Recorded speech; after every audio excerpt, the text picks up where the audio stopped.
Bonjour, c'est Christian Pesset. Je vais vous parler aujourd'hui d'une difficulté que beaucoup d'entre vous ont dû rencontrer. Comment couper les carreaux de carrelage sans les casser?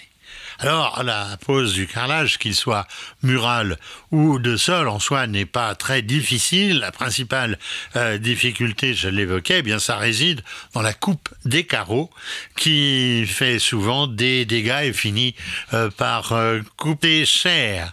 Or, évidemment, les coupes sont incontournables quand on pose du carrelage dans une pièce, parce que il est rarissime qu'un nombre entier de carreaux puisse rentrer donc dans la pièce concernée, ou si c'est un mur de la même façon. Alors les coupes donc sont évidemment incontournables en périphérie d'ouvrage, ne serait-ce qu'au niveau du seuil des portes, des angles saillants et généralement même des plaintes en général. Alors il y a différentes méthodes pour y parvenir, qui peuvent varier en fonction de l'épaisseur et de la nature du carrelage.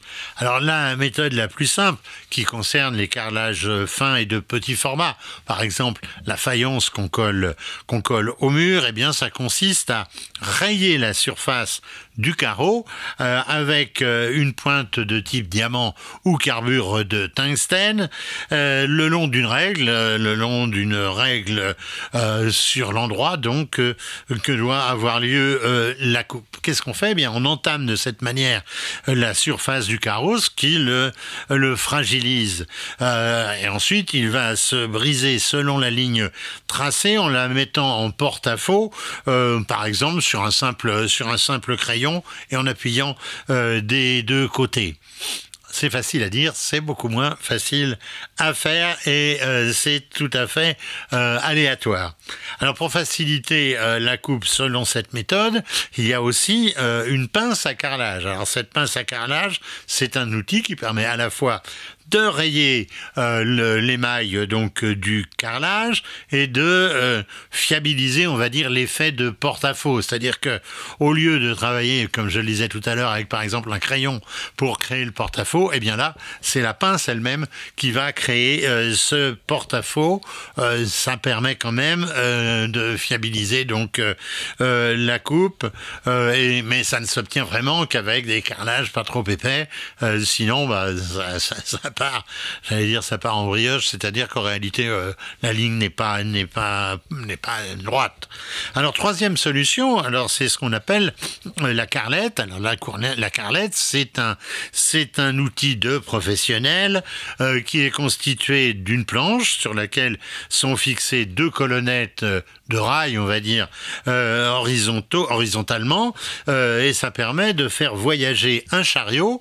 Ce chariot, eh bien, il porte la pointe, donc la pointe pour rayer le carreau, et il y a aussi un levier qui exerce la pression de porte-à-faux que j'évoquais tout à l'heure, nécessaire pour briser le carreau.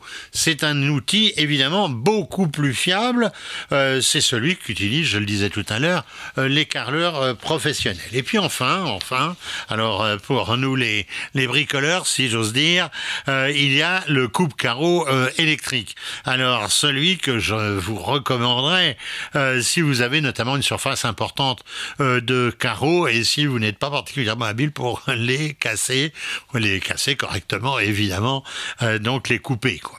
Alors c'est rien d'autre qu'une scie circulaire qui est montée sur un boîtier plastique en général, qui contient de l'eau pour refroidir.